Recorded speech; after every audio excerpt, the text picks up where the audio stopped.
林律师，啊，我能叫您姐姐吗？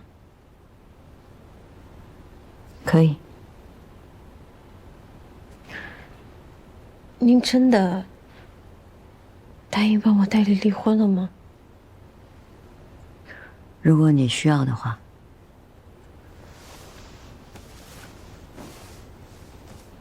我要，但我现在没钱。哦，不用钱，免费的。免费的？对，免费。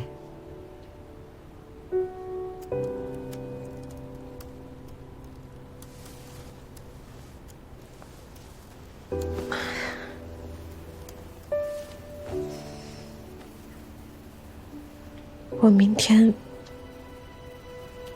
准备去报警。我陪你去。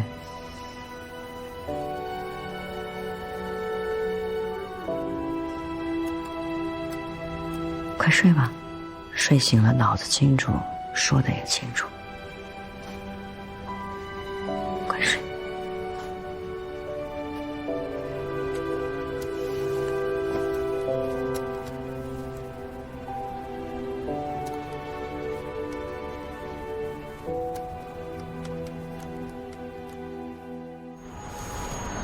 米芒、包丽、赵寻、成功，虽然看上去阶级差距悬殊，但是本质上都是权力高位对低位的精神控制和身体伤害。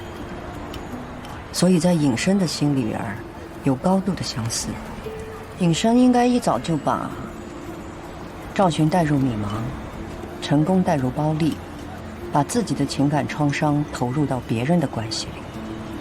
所以他预设赵寻和米芒一样是受害者，所以他从中阻挠，想要保护赵寻，结果被成功察觉了，所以就把他开除了。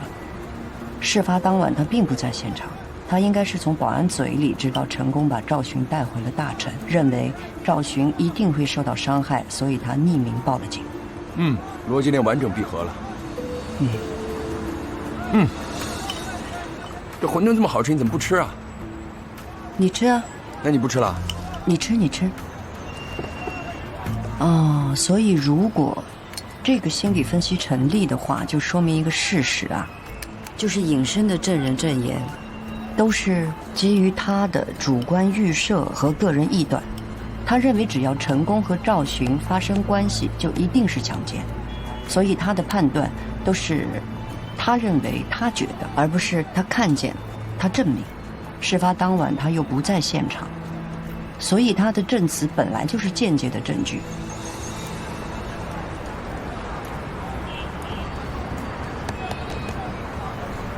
我说什么你听见了吗？这份心理分析报告一出，彻底弱化了他的证明力。不愧是林大律师啊，花了1个晚上就找到了突破口，佩服，厉害，大智若愚，林大律师，在下佩服的五体投地。你好，你们家的早点打包好了。谢谢。哎，我还最后一个呢。哎，可以收拾收拾东西回延州了。先不，你还要干嘛呀？我要陪米芒去报警。家暴你也管？咱不是来暗访的吗？哦，对了，昨晚上没找到机会问你，你是怎么让他误会你是尹生请来的律师，对你毫不设防的？我就说我是燕州来的律师，跟尹生认识。去之前你就设计好话术，赌他一定会误会你吧？还是他没有误会？你这样路见不平一声吼，帮他离婚？合着咱们是下来接了个案子，还是个不赚钱的案子？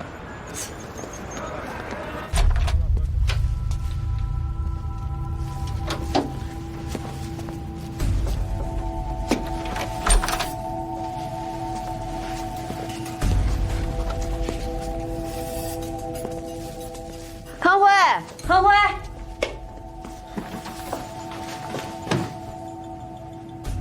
人怎么不见了？有人进来过。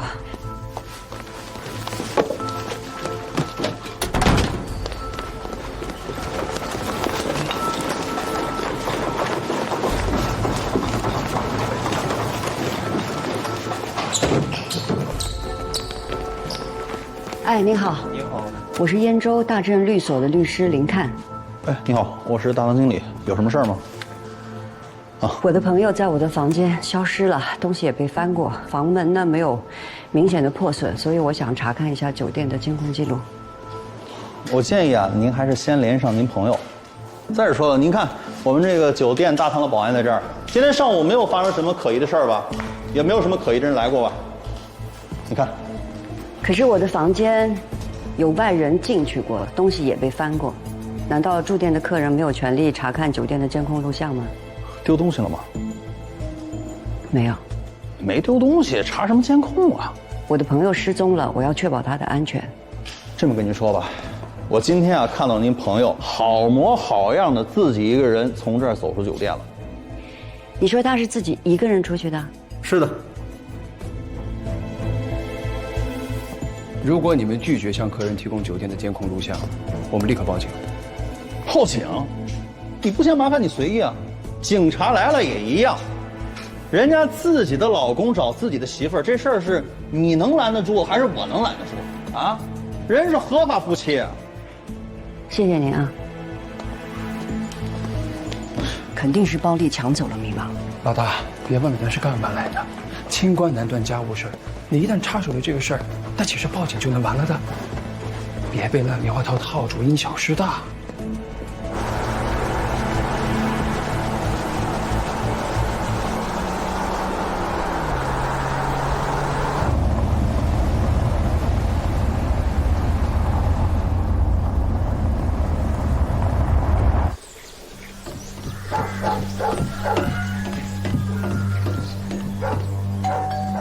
谁呀？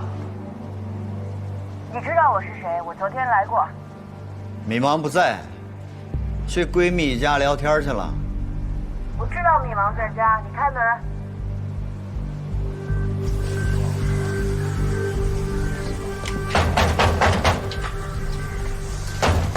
我知道米芒在家，开门。开门啊！不开门我报警了。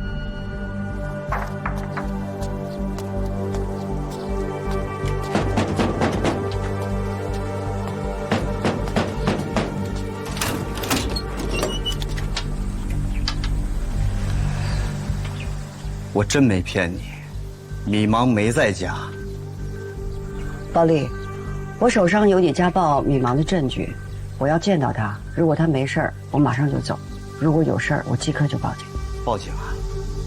随便呀。我知道他在家。今天我要是见不到他，我不会走的。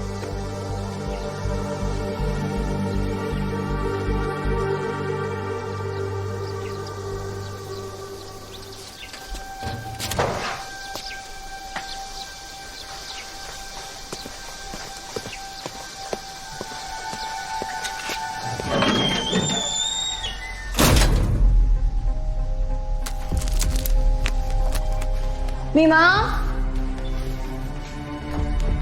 米芒，米芒，你在哪儿？米芒，林律师，你走开。林律师，我有必要跟你解释一个误会。昨天晚上我和米芒确实有一些小磕小碰。林律师，米芒，林律师。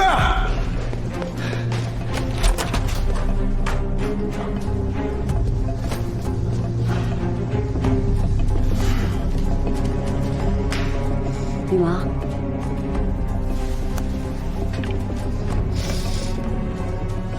米芒，看着我，是不是包丽打的？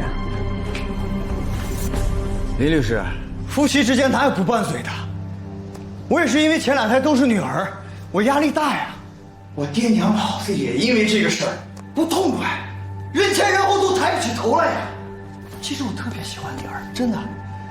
我特别喜欢女儿，这样，我以后常回来，我多关心米芒，我多关心我的女儿们，我多劝说我的爹娘老子，这有什么大不了的？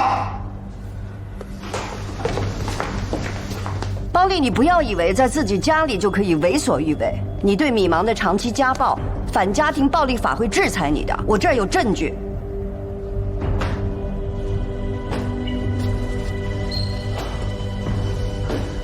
林律师，疫情当下，我所有的生意，我的客栈一个人都没有，谁遇到这样的事情不烦？走。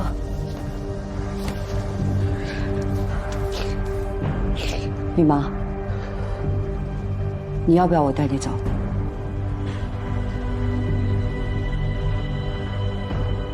你要不要我作证去公安机关报警指证？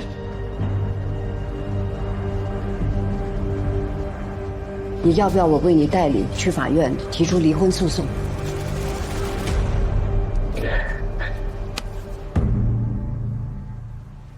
我们的2个女儿马上就回来了，你知道的，我们的女儿见不得生人，让她看见这些不好吧？啊？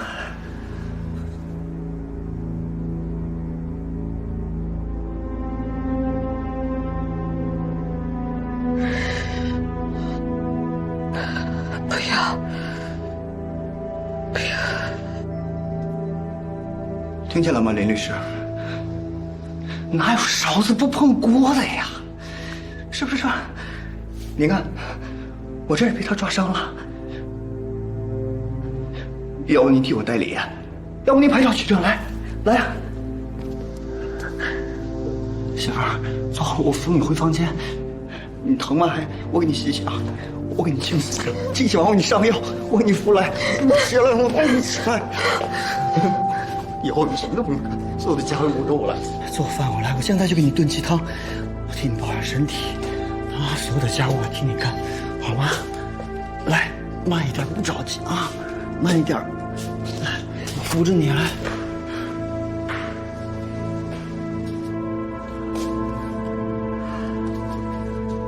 林律师，以后我们家这些鸡毛蒜皮的小事儿，就不劳烦您这个大律师在百忙之中抽出时间来操心了。对了，还有，感谢你昨天晚上对米芒的照顾，谢谢你。再见，不送了，你慢走。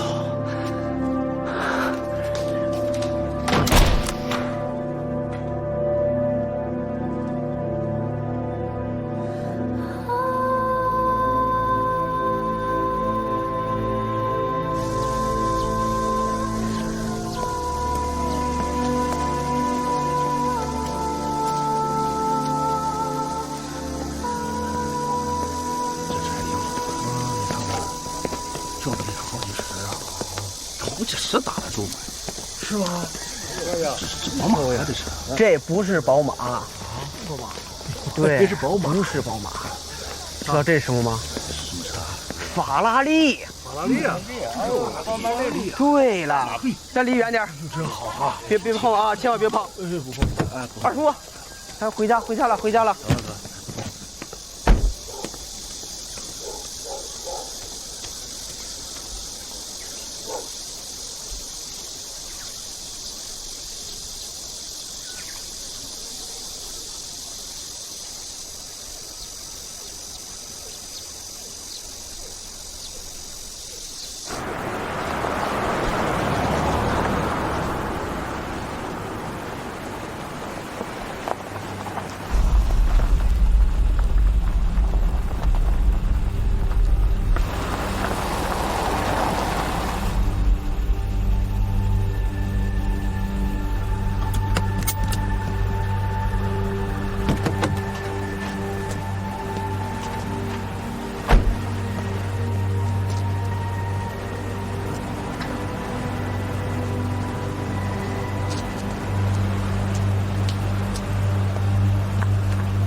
康辉，我被人打了，我把定位发给你，你赶快过来。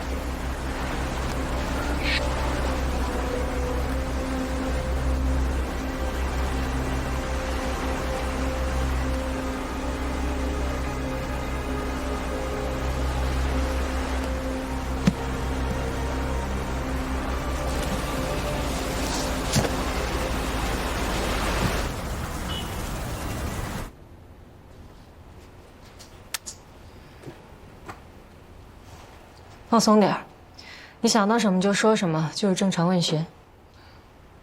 喝口水吧。谢谢。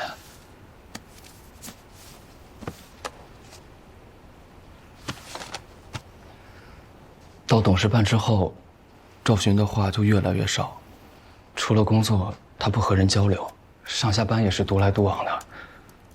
公司上上下下的人都说他因为是老板的新宠，恃宠而骄，目中无人。只有我知道，这3个月，他像是被抑制住了，整个人自闭起来。也就只有和我单独在一起的时候，他还愿意讲几句真话。他对成功的追求是什么态度？跟你说过吗？说过。他手足无措，没法接受，也没法拒绝。那他为什么不辞职呢？我问过他同样的问题。他怎么说？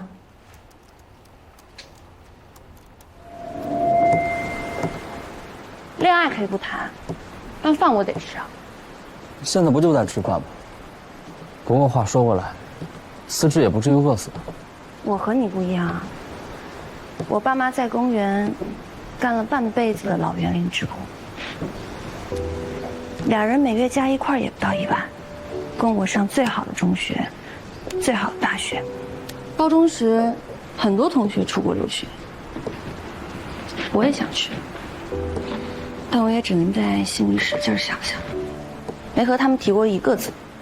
出国留学，每年最少也要几10万，他们上哪弄那么多钱去？好不容易大学毕业了，进了大公司，该回报他们。我算过一笔账，从小到大4年本科，加3年的研，学费加生活费，他们把我养大花了200多万。我要用多少年才能赚回他们的血汗钱啊？管培生月薪不到1万，我要用200多个月，17年。顺利升职的话，月薪2万。时间对折，用10年才能还上。当上高级助理，我又算了一笔账，从现在起，只要5年。说这么多，就是不想辞职呗？大成是靠我自己努力进去的，管培生是凭我自己本事获得的，我为什么要辞职啊？凭什么别人犯了错要让我承担责任啊？像我犯了错一样。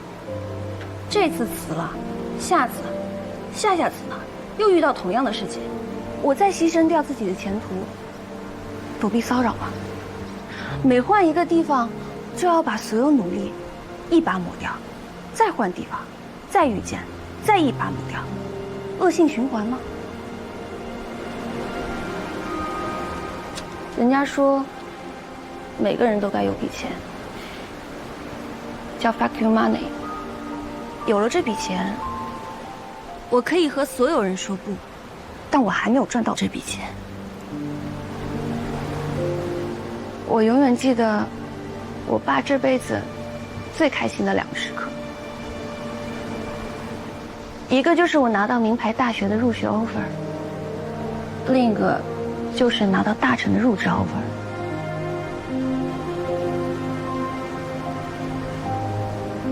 我好害怕，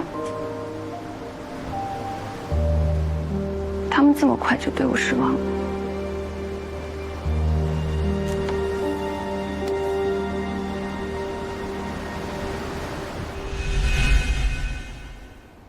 我们有个默契，如果他在顶楼下班很晚，就会给我发微信，我下了班就不走，一直等他从楼上下来之后，我们才一直溜达到他住的地方，我才叫车回家。他为什么不回父母家住？自从他当上高级助理之后，公司就给他租了一套高级公寓住。事发前，他有没有过被留到很晚，甚至是回不了家的情况？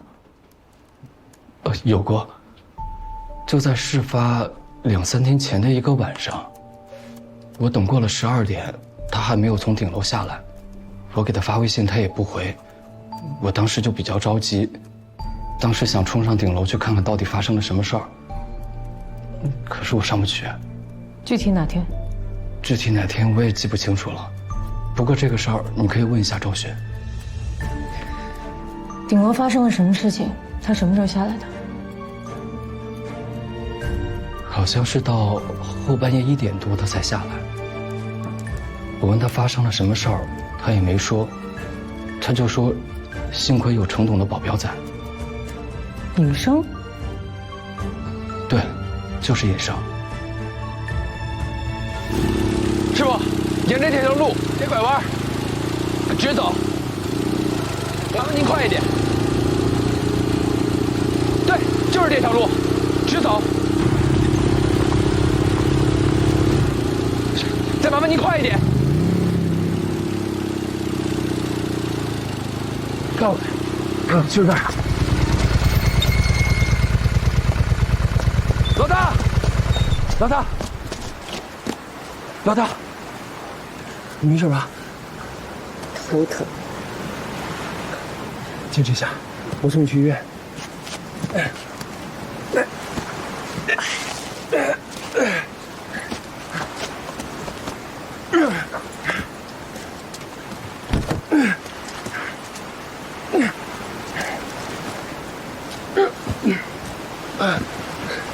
坚持一下，老大。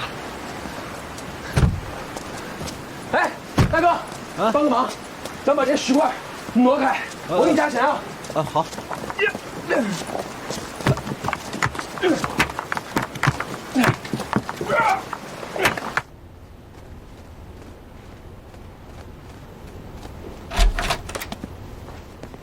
有点突然啊，大热天的让你跑一趟，空调要给你调低一点吗？不用，喝点水。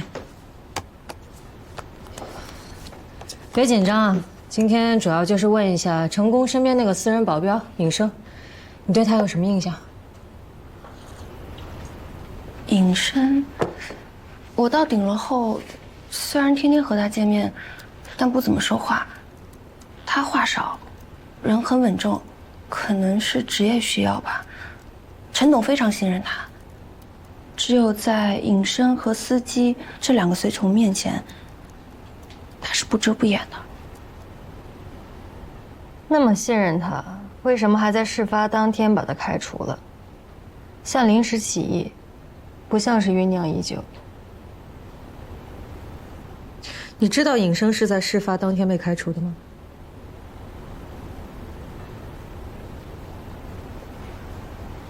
但我不确定。不确定什么？他被开除，是不是和我有关？为什么和你有关？你跟他之间有什么特别的吗？没有，我和他几乎是陌生人，我不知道他是什么性格脾气，他就是那种天天在你面前晃，你也不会注意的人。那你为什么觉得尹生被开除和你会有关？因为事发当晚前2天，陈董在顶楼请一帮大佬喝酒闲聊，很晚才散。大佬们都走了，他还不肯放我走。如果不是尹生，那晚我可能就被……很好，来往下走，走走，很好，多美啊！啊，过来看看。以后我要带你去见一些高端的客户，去一些高端的场合，你一定要在那里边变得很自信，变得游刃有余。所以从现在开始，我就要训练你啊！拿起酒杯来，对，对，面向美丽的夜景，看着外面，对，放松一点，漂亮极了，来，过来看看，坐这儿，好，坐好了啊，看着我的眼睛，好，很好，那边行，那边行，脸冲着那边，然后把酒杯端起来，对，看我，好极了。我们在钢琴前面拍一组吧。我不会弹钢琴。没关系的，坐着。啊，对，很好。哎，很好，看我一眼，很好，很好啊。哎呀，你这个人真是的，身材这么好，就是太僵硬了。听到音乐了吗？对，感受音乐，感受我。来，对，放松。放松，对，动起来，没关系的，没关系的，这很正常啊。不要看地面，对，好多了，再放松一点就更好了，再放松一点，不要看地面，看着我。程总，赵助理的车备好了。啊，让他们不要等了，你也下去。来，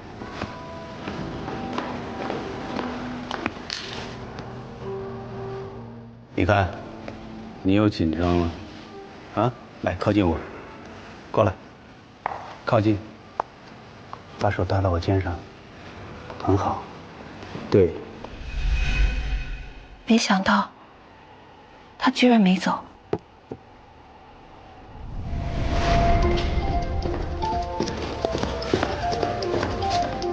程总，程太电话。程太，你告诉他，我一会儿打给他。来，今天还是自己接吧，我接不太方便。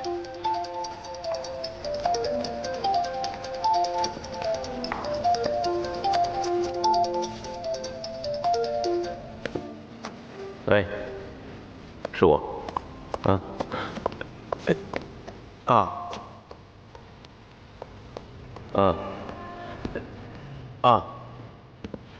太晚了，我不跟儿子视频了，明天吧。对，我们赶了一天的路，也累了，早点休息吧，啊，明天再说。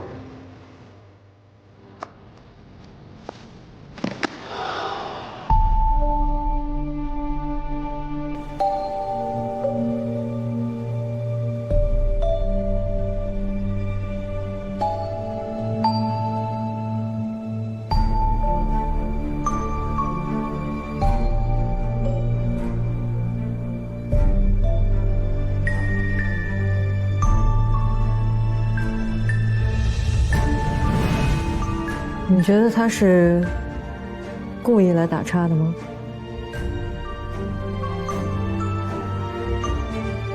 不知道他是不是故意的，还是辛董刚巧就在那个时候打电话过来。但那晚，客观上他是保护了我，我很感谢他。我也肯定那晚过后，陈董耿耿于怀，一反常态。那2天，他一直没给尹生好脸。第3天，就是事发当天，我就听说尹生被开除了，所有人都很意外。大家没有听说过尹生有什么过错，所以我猜，是不是和那晚有关？之前类似这样的情况有过很多次吗？也有过，没有人在旁边的时候，陈董会突然说一些暧昧的话，对我动手动脚的。尹生经常突然出现，打断陈董，也变相帮我解了围。那你有感觉尹生一直在暗中保护你吗？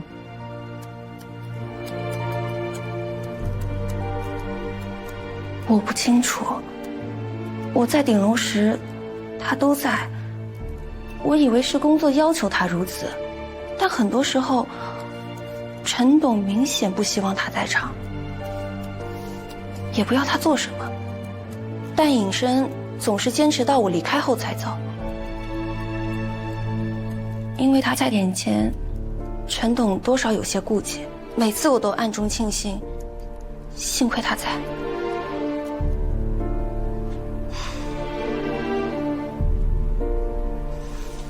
他走之后的第1天，就出事儿了。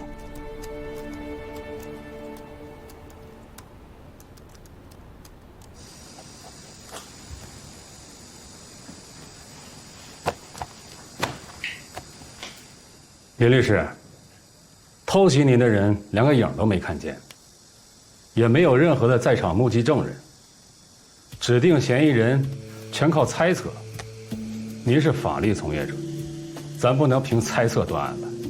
袭击就发生在林律和包丽发生冲突，离开包家不到1个小时。今天早上和昨晚，包丽都对他妻子实施了家暴。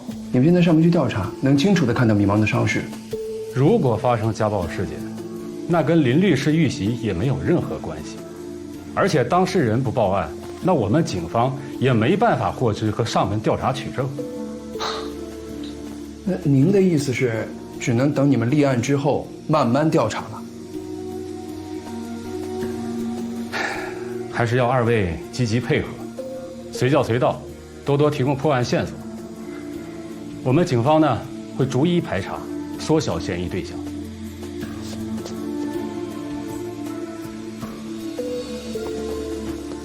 呀，朱处，您怎么来望海了？路过呀？康律师是我上大学睡过上铺的兄弟，林律师呢是我的朋友，听说他们出事了，我过来看看。哎呀，让2位律师受惊了。林律师在我这里遇袭是我们的责任。这样，我马上去核实嫌疑人从早到晚的行踪。3位小坐，稍等。处长官威压死人呢啊！不是，幸亏你来了，跟我们在这儿推三阻四的。我知道你们要遇到麻烦，所以就赶紧赶过来看看。林律，这伤严重吗？没大事。什么叫没大事啊？回云州必须拍一个脑部核磁，看看有没有内伤。我跟你说，100%就是那个包丽干的。包丽这个人我打听过了，在这地方是一霸，他的根基很深，上下。等会儿等潘队回来，看看他怎么说吧。他去调查包丽的行踪，应该没这么快回来。要不咱们吃点东西？你饿吗？好。啊。周处，什么情况？有点麻烦。这个包丽有7、8个人的不在场证明，包括他父母、邻居，还有村支书，都能证明，他一早从你们住的酒店接回米芒之后就没再出过门。证人也都同意下午就来公安局作证。米芒呢？啊，他也同意书面证明，只是今天有点不舒服，等他好一些了，会来公安局留个证词。潘警官神速啊，这么快就调查清楚了？嗨，地方小嘛。那个林律师，您看我们下一步该怎么办？我现在脑子有点坏，我要回去做个检查，然后再跟您讨论，接下来该怎么办。谢谢您啊。好，没事。见了。好，没事，慢走啊。辛苦了啊，老潘。哎，叔叔，你这就走了？留下吃个饭呀。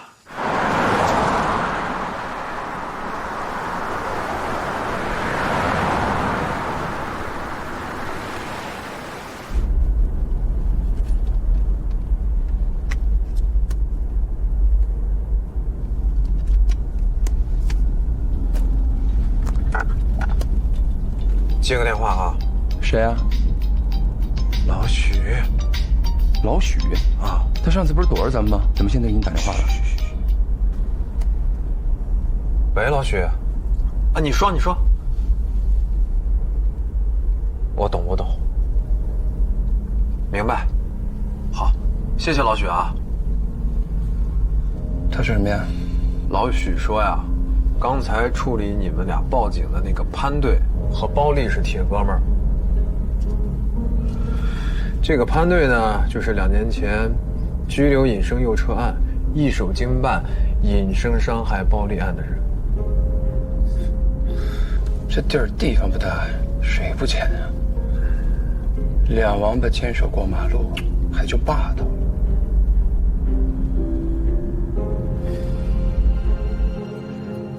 为什么问起尹生？他和你的案子密切相关。是他报警。你让我指认过戴帽子挡脸的报警人是他。对。怎么会是他？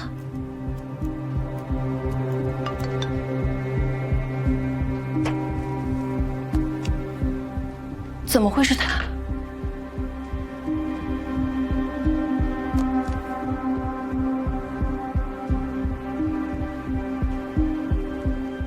今天的询问先到这儿，你要是想起什么就联系我们。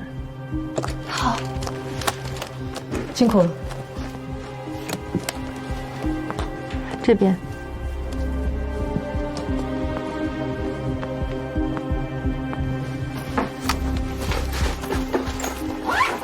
哎，义子，可儿个嘞？出门，慢点啊。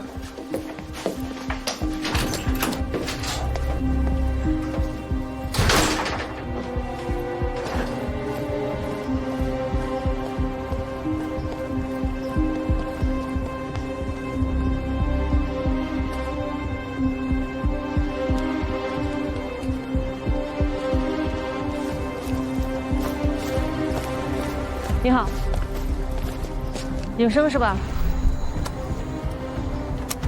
向你调查点事儿，能跟我们走一趟吗？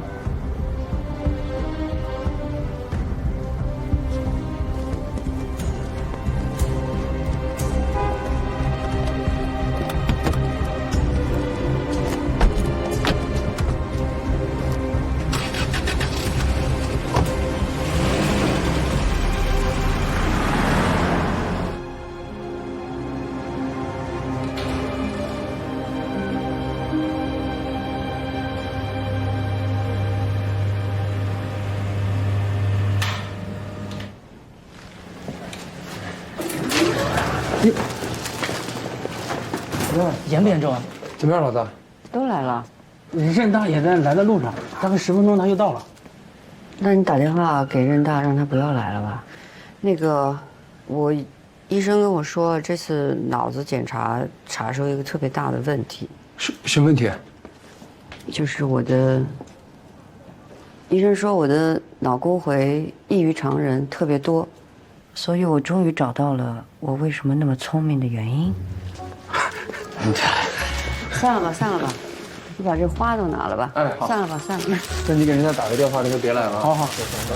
回头我也来查一下我的这个脑沟回啊。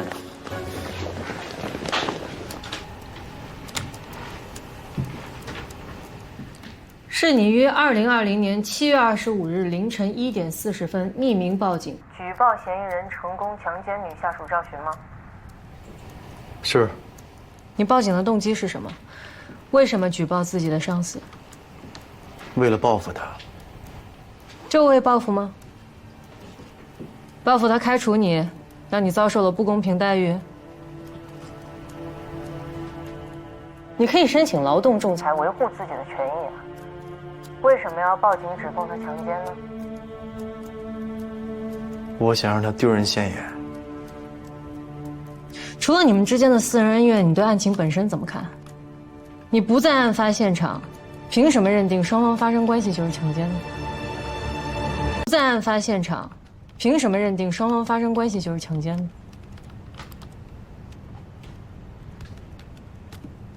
你觉得陈宫和赵寻是什么关系？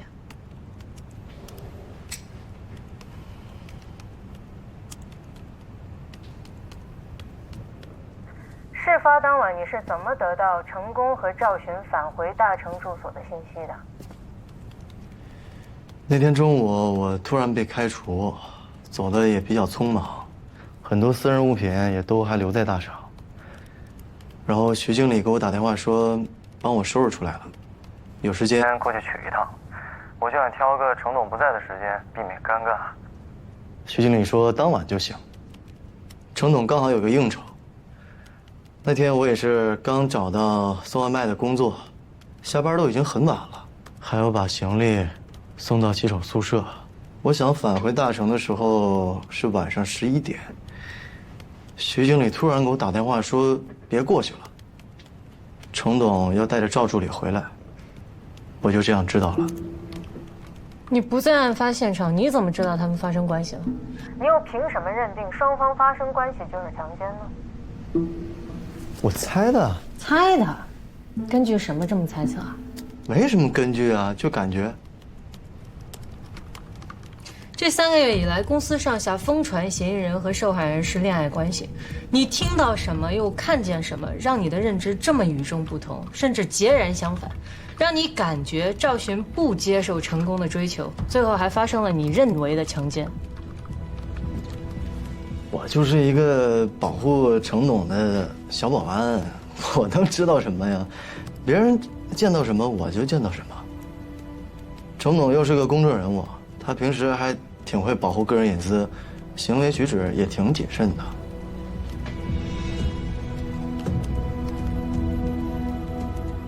在你任职期间，成功对你的工作非常满意，为什么你和他之间的关系急转直下？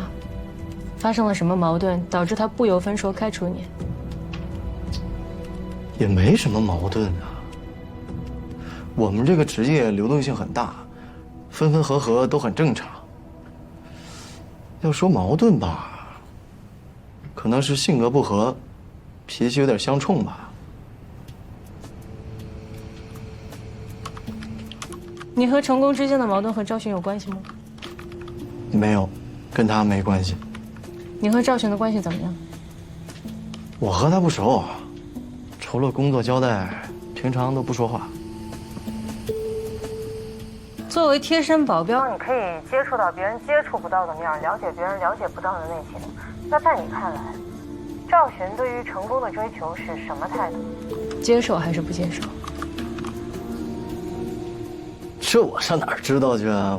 我不知道。你不知道吗？你和一个人朝夕相处了3个月，你看不出来这个人是开心还是不开心？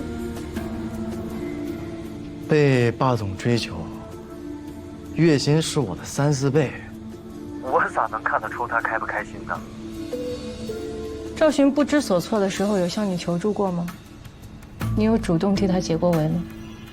我帮他拒绝霸总的追求吗？这不是每个女生都想发生在自己身上的偶像言情剧吗？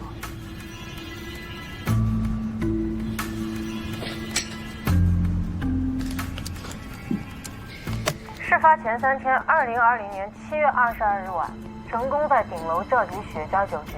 当晚出席的工作人员只有你和赵寻2个人。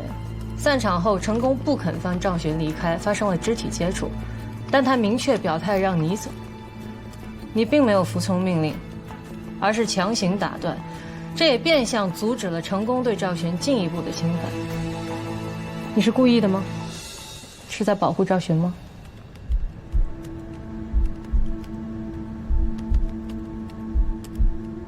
我保护他干什么？他又不是我女朋友，我可没那么高尚。赵助理平常都留到很晚。送他回去也是我的工作，程总平常也是这么交代的。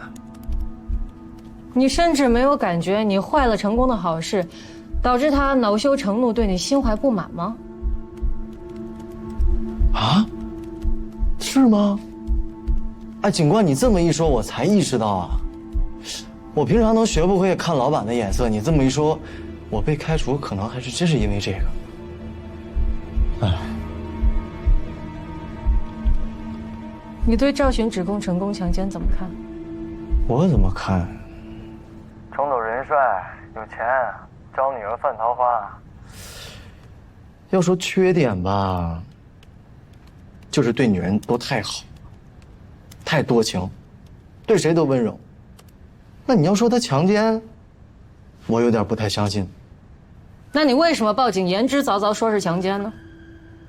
我就是为了报复他呀。报复他吗？你刚才不还说你觉不出来他对你的不满吗？你甚至说不清楚你和他之间有什么矛盾，怎么就能怨恨到报警指控他强奸的地步呢？哎，我这不是一时冲动吗？我无缘无故丢了这么好的工作，我当时气都顶到脑门上了，所以我就想恶心他一把，让他丢人现眼，人设崩塌。他这人吧，平常经济上没什么问题，所以我就只能在男女关系上做点文章了。你不怕无凭无据报警指控他强奸会被追究刑事责任，涉嫌诬告陷害吗？所以我匿名报警嘛，我不想被发现。赵寻一报警指控强奸，我就不是诬告陷害了吧？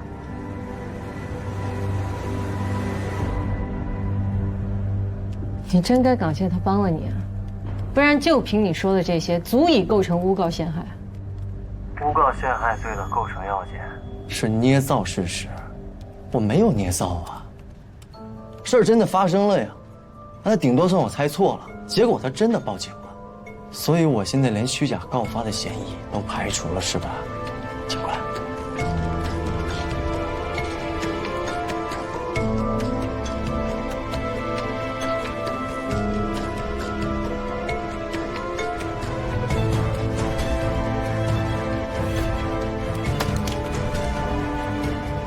听懂了？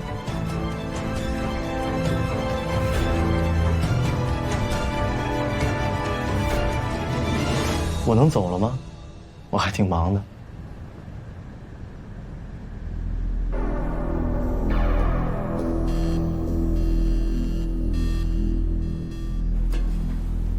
最后一个证人，也是最重要的一个拼图，被你找到了，拼上了。还是缺少一锤定音的证据啊！我始终不相信那个匿名报警人能够提供什么铁证，毕竟强奸案往往没有证人现场目击，有的只是双方供述。但他是唯一看到真相的人，至少能够印证任何一方说法的真实性。结果什么都没有。我不怀疑赵寻说的是真话，但真话不代表证据。你赶紧想想撤案放人吧。赵寻3次自救逻辑自洽，证词是可以被采信的。但那不是唯一的结论，还有其他的可能啊。整个过程不直接，不确凿。其实你心里非常清楚，赵寻哪怕说一次不，一个让成功不能误会，也让他无法否认的我不愿意，一次就够了。一个女人的反抗，居然是不敢让位高权重的人察觉到她在说不，然后陷入无法自证的困境。就是这样。你去办取保候审吧，先把人放了啊，你还能继续侦查。秦大找我去开会，你抓紧啊。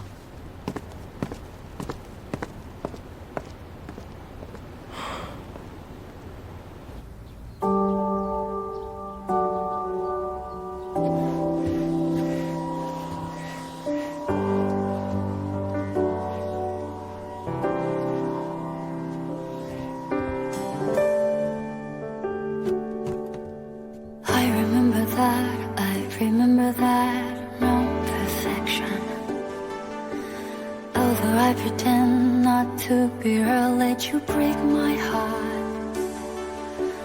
I still think of that, I still think of that, no perfection. You jump the octave and change the key too high. So tired of the same things that happen to us. Some things are right or wrong, some things go up and down. So tired of the same things that happen to us. Some things are short and lonely, coming and now has gone.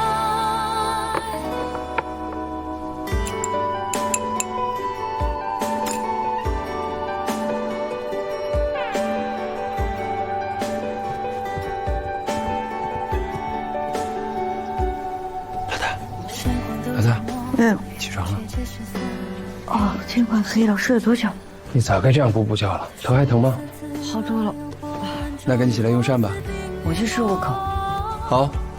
让过去的过去投身将来，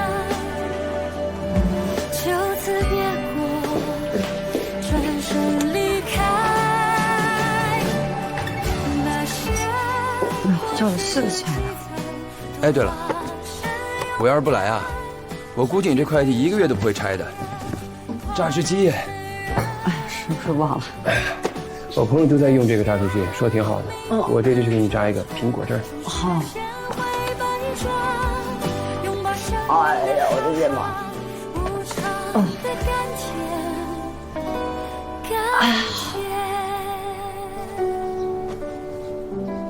哎呀！那些曾经的有限，无需多言。按自己怎么吃饭还工作啊？哎呀！过今天。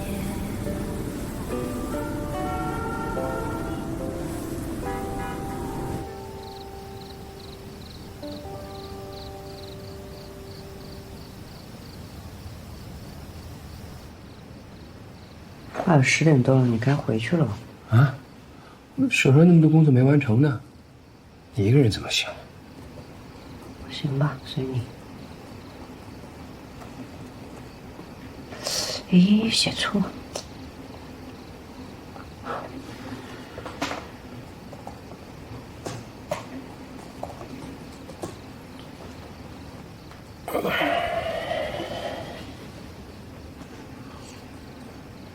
老大，这都工作几个小时了，要不休息休息，出去透透气儿。好。哎呀，哦，走。嗯。哎呦。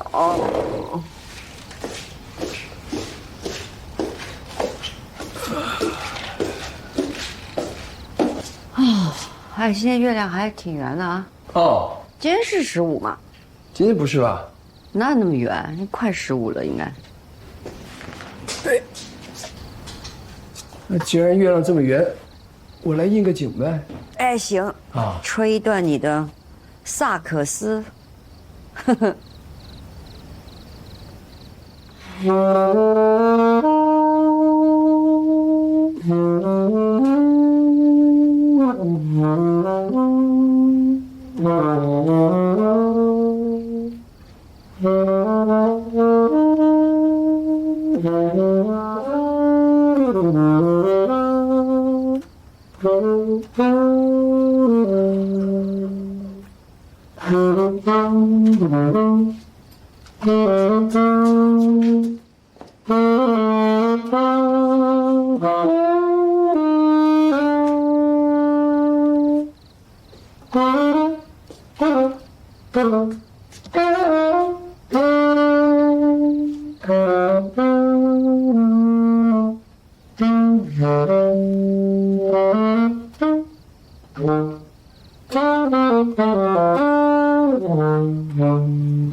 坐。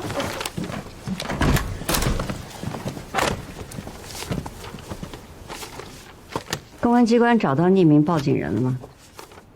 你为什么偏偏要在这个时候问这个问题？感觉，我就觉得要在这个时间点问这个问题。成功是被刑事调查了，但是他依然会指控匿名报警人诬告，所以我觉得他有权利知道报警人的动机、身份的调查结果。没错，我们找到他了，但现阶段警方依然决定保密他的身份和动机。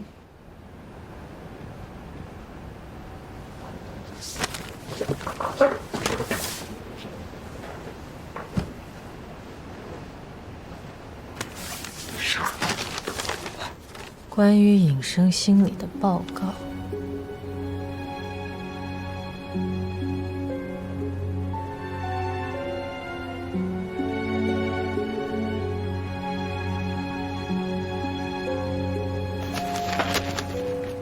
你怎么知道报警人是尹生？调查呀。那你又怎么知道我们找到他了呢？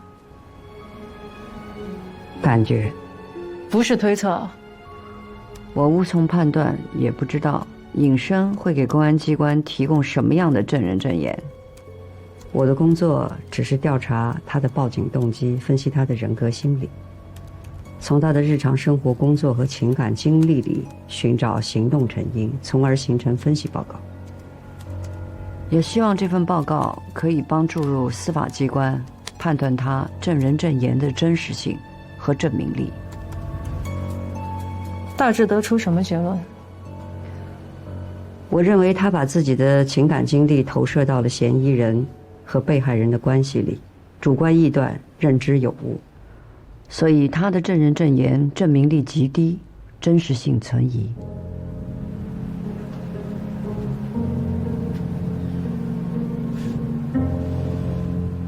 真尽职尽责啊！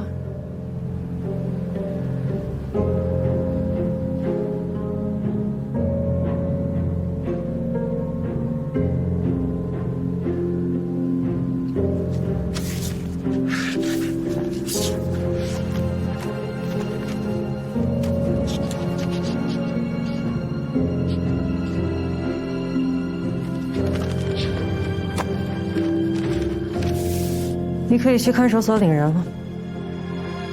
这么突然，取保候审批准了？这不就是你想要的吗？感谢批准。明天拘留满7天，我想请问公安机关对嫌疑人的处置有结论吗？等我通知。好，谢谢。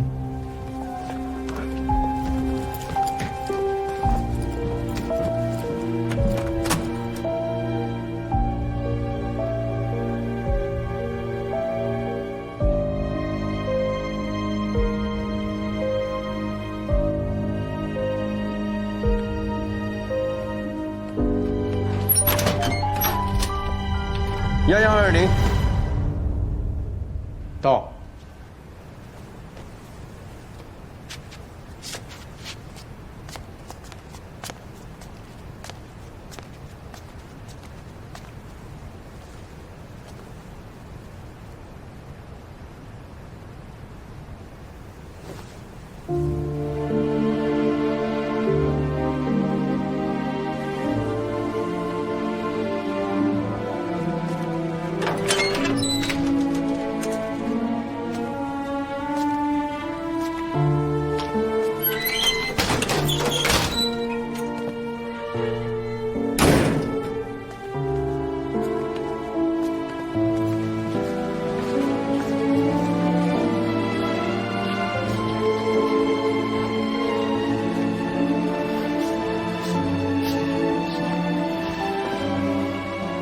管理员把开锁。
成功。家庭住址：延州市文理区解放路新景苑26号。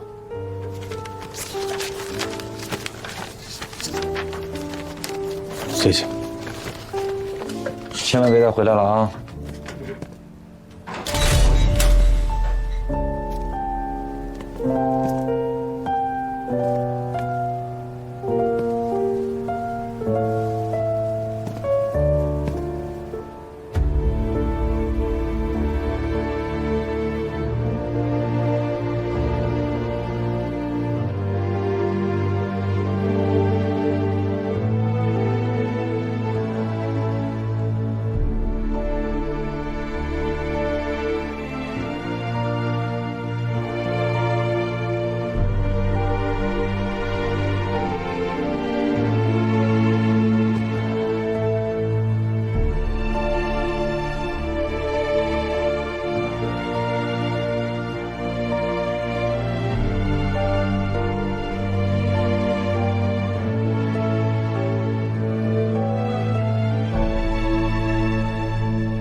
陈先生，先生，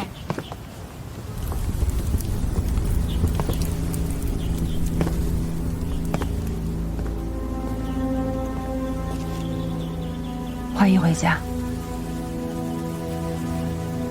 把衣服脱在外面。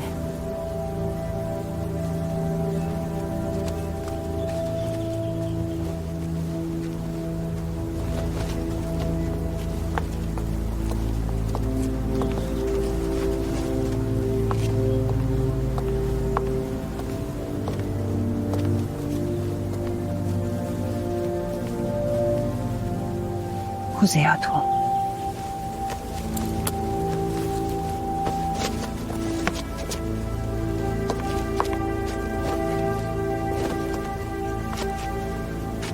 孙姐把衣服都烧了。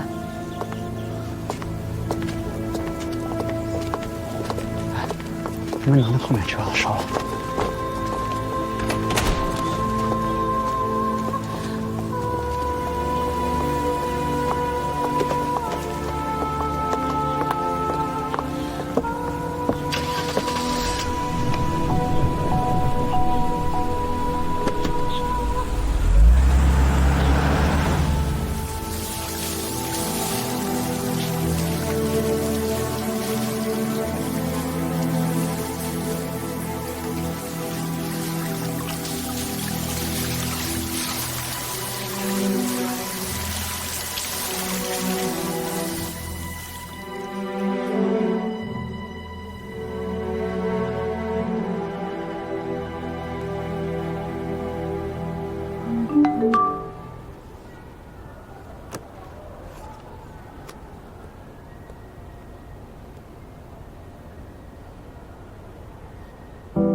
仙仙，我们俩6天都没见面了，记得我6天前跟你说的话吗？你怎么了？有人欺负你了是吗？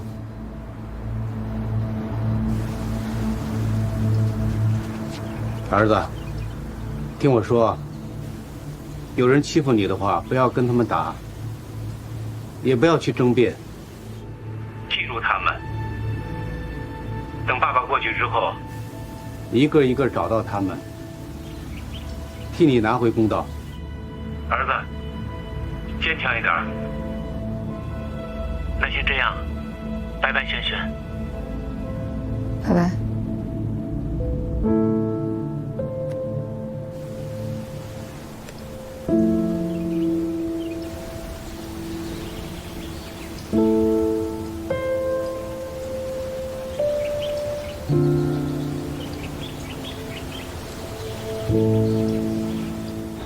我到了。我马上到。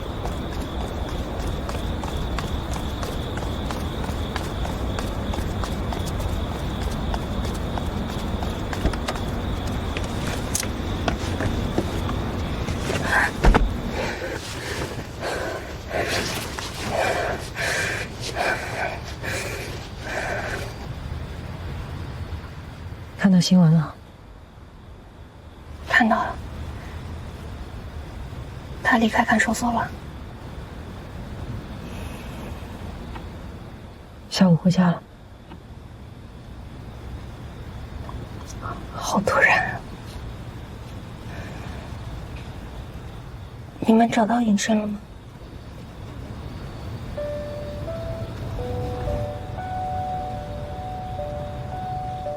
我知道你不能透露案情信息，但我实在不明白他为什么要报警。难道怀恨在心，蓄意报复，就把我赤裸裸地推到大众面前？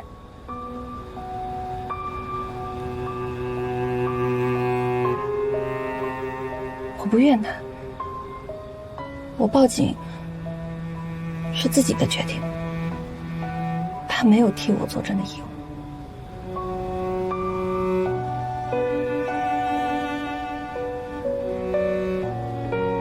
刑侦差不多快结束了吧？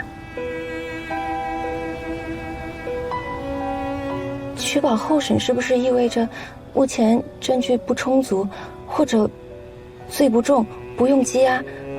就算将来起诉判刑也是个轻罪，判个缓刑。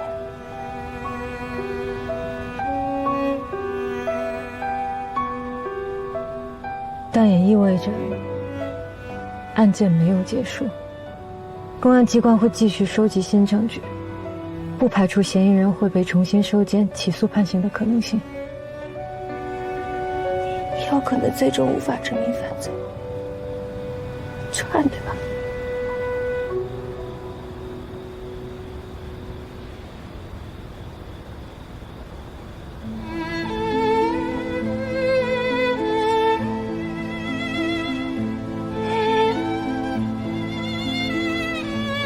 没事儿，我发过审了，也抗争过。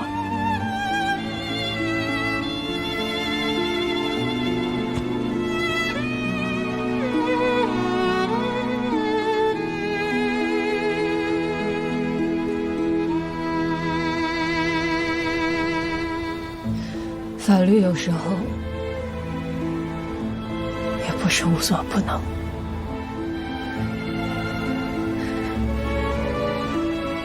法律帮的是一清二楚的人，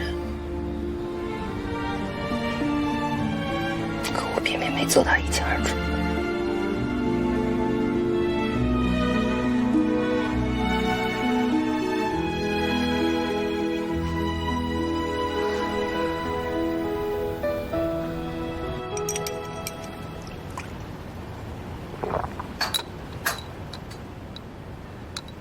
老大，成功被取保候审，怎么看上去不开心啊？因为隐身。隐身？这隐身是挺奇怪的。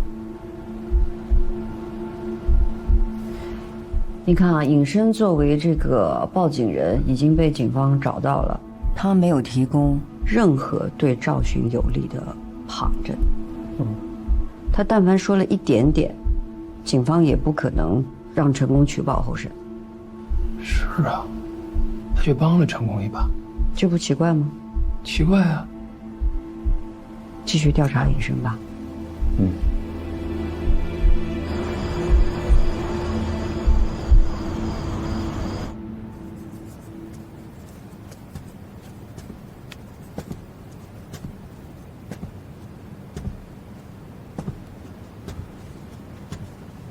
喝点牛奶，谢谢。吃点坚果。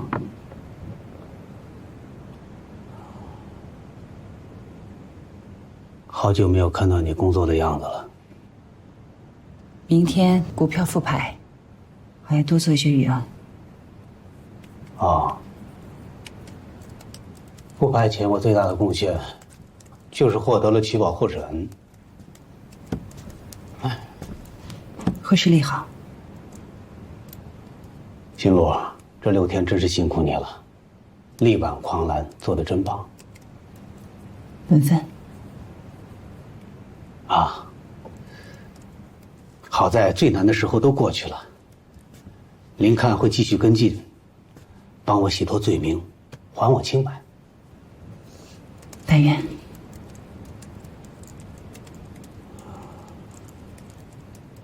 这次由于我给你、给轩轩，还有给公司带来了巨大的伤害，我都不知道自己有没有资格请求你们的原谅。还好了，都扛过去了。轩轩受的影响比较大，看来你要花很多的时间和精力，好好修复跟他的关系。我这边没有你想象的严重，都习惯了。你这句习惯了，真让我惭愧啊！这么多年，当董事长、当名人，还算称职。做父亲，做丈夫，真的是不及格。哦，这次我在里边6天，我把我的前半生反反复复、仔仔细细的想了无数遍。我突然发现，我的身体、心理都发生了巨大的变化。这6天就像一条天堑，把我的过去和今后分成2个不同的我。我已经不是6天前的成功了，真的。所以，新路，你能不能慎重的考虑考虑，咱们别离婚了，好吗？你后悔答应跟我离婚了？不是，我从来就没有想过跟你离婚。之前不答应，是因为我们确实有利益的捆绑。现在我不愿意离婚，是因为这6天让我意识到，我差点毁掉我这辈子永远无法复制的美好。我的事业，我的家庭，我的婚姻。这也是人事重建的需要吧？毕竟比起夫妻反目、婚姻分崩离析，回头是岸更加符合公众的期待，也对你更加有利呀。我不否认有利益的层面，但更多的是我内心的渴望。真的。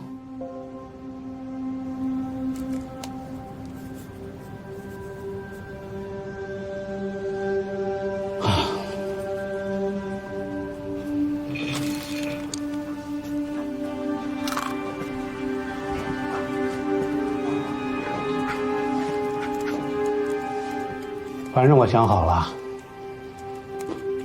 如果你要坚持离婚的话，我就让我的律师利用离婚难的障碍拖着你，拖个1年甚至2年，到时候看你离得成离不成。OK， 不离就不离，我现在没有时间精力给你拖这些事情，公司里还有这么多事儿呢。真的？害怕了？不用怕，我回来了嘛，你就不用那么累了。还有一件事，我要尽快的召开董事会。什么议题？恢复我董事长的职务，回到原来的样子。你笑什么？刚才还说什么身心巨变？唯有握在手中的权力是不会变的，对不对？也就是说，你要取消第131次董事会决议，罢免我这个现任董事长。那是因为我在看守所里接到的董事会决议不符合当初我对你的委托。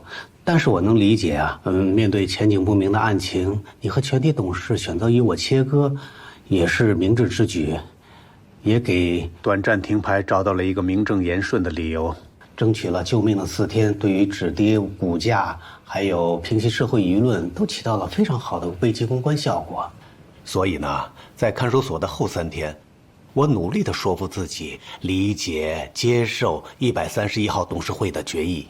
不过现在好，我回来了。成功。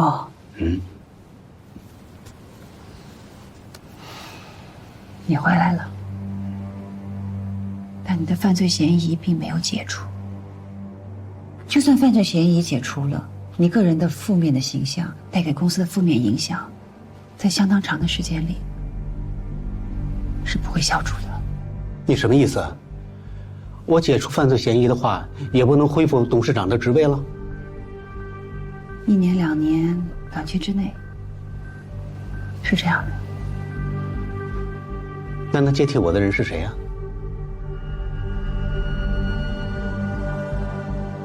是你啊？想听我给你一个意见吗？你讲。暂时隐退，离开公众视线，用时间消除公众记忆。这段时间，你带着轩轩回英国陪陪他，正好也消除你们俩之间的一些矛盾。你的意思是我们俩调个个啊？我回家，你出山？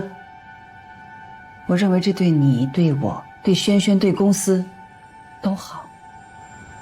我明白了，那天晚上你回来的路上就已经谋划好了。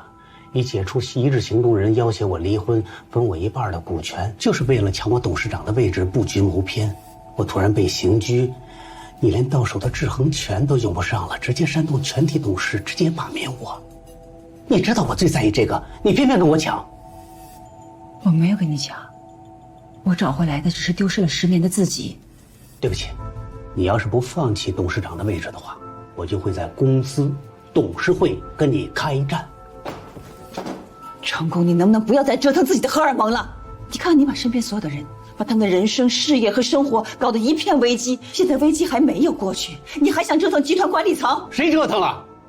我被人陷害，法律迟早会证明我是清白的，我才是形象名誉地位的受害者。我只不过想拿回自己的东西，我怎么就成折腾了？停！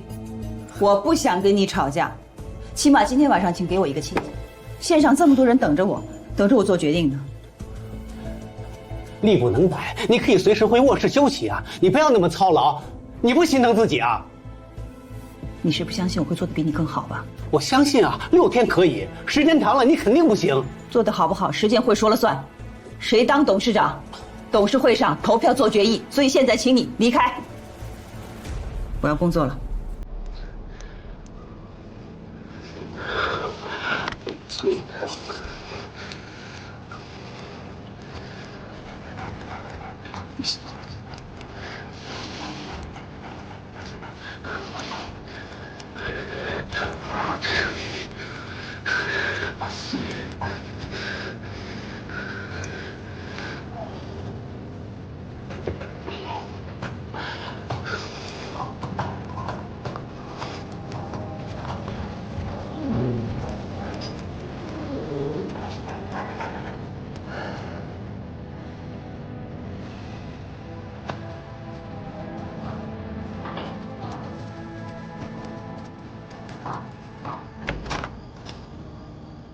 要不要给您叫司机？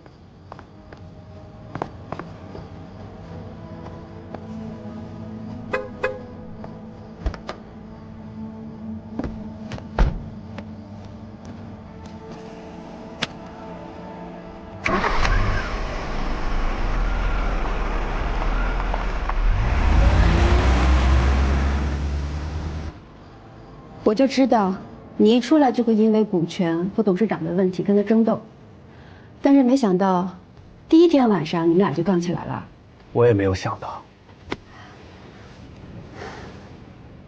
那你想怎么办？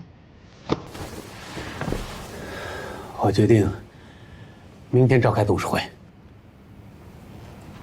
你不事先私底下先做一些功课吗？你有把握5位董事都会站在你这边？5天前，他们可是全体投了你的罢免票。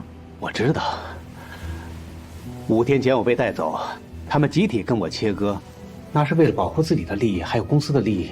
我能理解，我不怪他们。但是现在不一样，我回来了。但我还是觉得，你想现在召开董事会，取消新路董事长的资格，目前不是一个合适的时机。那你觉得什么时候合适？至少要等到警方结案，向社会和公众宣布你是无罪的。